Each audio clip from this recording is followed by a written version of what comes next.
Coucou pews. So, excuse me. This is a video I've sort of wanted to film for a while, and I've been trying to brainstorm what I was going to say and how I was going to do it, and I was taking notes, and at the end of the day I'm like, you know what, I'm going to sit here and speak from the heart. I don't know, it's a video that I personally think therapeutically wanted to film for myself, but also one that I wanted to film and share with all of you so we can sort of interact about it and talk about it. So as you can see by the title, this video is called What Does Beauty Mean to You? And I think my definition of beauty has grown and evolved over the years. And it's like with everything that defines us, it all changes and it all continues to grow with us as we go through life. But I've gotten to a point now where I feel really sort of happy and where I feel the most beautiful I felt in a long time. We've sort of talked about this, but I have sort of suffered. I've dealt with a lot of insecurities with being overweight and weight loss and not feeling pretty and not feeling like I had much value because I was overweight, and just these really bad dysmorphic ideas about what it meant to be beautiful. And to some extent I felt like who could love someone who didn't love themselves. Like if I couldn't find myself to be beautiful, I found it hard to feel like anyone else would feel the same way. But after years of struggle and after lots of soul searching, I've come to a point where I'm just really happy in my own skin. One second. This video was getting too serious. I had needed to get a call to like break it up a little bit. But yeah, just really comfortable in my own skin and really happy. I think that's where we're at. So for me, beauty is a state of mind, really. It's not about perfect skin or really great brows, although really great brows days make me very happy. Not gonna belittle that. And some rocking lipstick always makes me happy. And I think makeup for me is a fun outlet to play with creativity. That's a thing. And to just, you know, find some joy. It's not about anything more than that. It's not about covering this or making this look bigger or fuller or whatever. That is what makeup is to some people, and I totally respect that. And what I sort of want, this video is going to be all over the place, what I want this to be is the start of a conversation. So let's all be definitely considerate and respectful of each other's opinions, but let's have a discussion about what beauty means to each of us and what we've come to define it as and what it does to give us comfort and make us at peace with ourselves. So makeup for me is a creative outlet. It's something that's just for me. It's something that I get to share with you guys, obviously, but it's sort of my hour in the morning where I can just sit and focus on me and nothing else. But beauty to me is a state of mind. It's about, I've said this time and time again, but it's about confidence. It's about believing in yourself and knowing that you are a kick-ass human being. So that is the first and foremost sort of point and definition of beauty for me. It goes on to sort of extend beyond inner confidence to the outward way you portray yourself. So when you carry yourself with class, with elegance, with respect, kindness and compassion, all these terms that sort of are thrown around, but they're things that are incredibly important in life and incredibly rare to find. And so for me, the most beautiful people are those that care with all their heart, that support others completely without expecting anything in return, just out of the goodness of their heart. That's not to say that they let people walk all over them, but they're those people with really, really kind, great hearts. And they're just elegant. They're classy. They rise above some of the pettiness and some of the filth that can swirl around both the social networking sphere as well as the daily life, the daily grind. And so it's just, beauty honestly radiates from within, and regardless of what anyone tells you, you can never mask an ugly soul, and your beauty will just shine through regardless. I'm telling you again that I have dealt with my own sets of insecurities for whatever it was. For me, the big one, there were everything as we're growing up, right? Like as we go through our teenage years, you have insecurities about your nose being too big, or this being, I don't know, you want your skin to be clearer, your cheekbones to be more pronounced.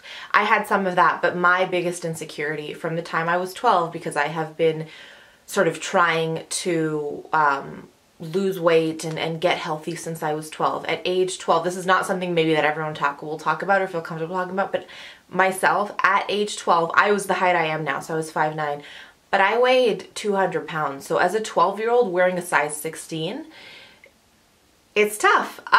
We're not gonna cry. And it was something that I struggled with for so long, and it was like I would be sort of, you know, not eating that piece of cake or at birthday parties, or, you know, have to have the healthier option, trying to lose weight, and then I would binge eat to compensate when I wouldn't lose weight. And I got to a point in university when, this turned into a tangent, didn't it? But I'm gonna finish the tangent. I got to a point in university where I was doing really well in my classes. I'd just gotten an amazing grant to do really beautiful research. I had a good group of friends, and I would still come home at the end of the night and just bawl my eyes out with a roll of toilet paper we'd stolen from the bathroom because we were out of tissues. You know, in the dorms when you have like communal bathrooms, we would never remember to buy tissues, because to get tissue you'd have to go all the way to Walmart and rent a car, and it was like, it just wasn't happening, because if you're gonna buy tissues, you're gonna buy them in bulk, right? So we would always steal like rolls of toilet paper from the bathroom. Don't tell anybody. And just like bawling my eyes out, like ripping pieces of toilet paper, wiping my face with, because I felt completely worthless just because I was overweight.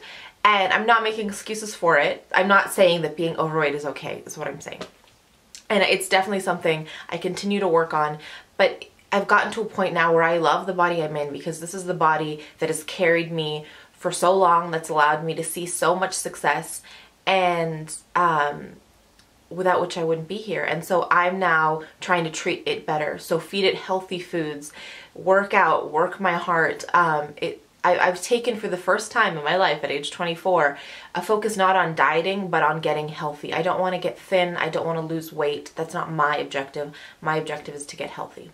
And so when I talk about my outward beauty and all of this, I'm at peace. For the first time, I am at peace with the physical person I am at. And again, though, I think, to jump back, there's those two parts. So there's being at peace with the physical body you're in, with all your imperfections, with everything that makes you you. But then almost more importantly is your inner beauty, is your soul, is your spirit, is the way you treat people, says everything about you. And believe me, when you put that positive energy out there, it comes back right at you tenfold. I promise you. I promise you. And there will be people that will not be worth your time, and there will be people that will hurt you. There are bad people out there. But I want you to know that the people who love you so much stronger than any hate you could get. And those that hurt you don't deserve your precious time of day. So if I'm the only person that tells you this today, you are incredibly loved. You are incredibly beautiful. I want you to keep going. I want you to keep smiling. Even on your darkest day, just try to smile, try to look at the positives, because the pain doesn't go away when we try to look at the positives, but it helps us carry on. Have those moments where you cry, have those moments where you need to scream and yell, and don't like punch anything. You can punch a wall if you want, just don't hurt your hand, because I've done that before and it's not pretty. But we couldn't get too serious, right? But just get that out in a healthy way and move forward and think of all the blessings that you have in life, because as tough as it is, there are always incredible blessings in your life. That was my rambling. Thank you guys for helping me on a daily basis feel that love and feel that compassion. You have let me into your hearts. You've let me into your life. You have no idea. Like, I get really happy when someone sort of tweets me a picture or tags me a picture on Instagram of like a new lipstick they bought, or some mascara, or what's usually lipstick, let's not lie. And it makes me really happy. But what honestly just makes all of this so worth it, all the long hours of editing, all the negativity you face sometimes, all the weird looks I might get from people like, what are you doing? What makes all of this worth it is when I hear from one of you that I was able to give you a smile that day.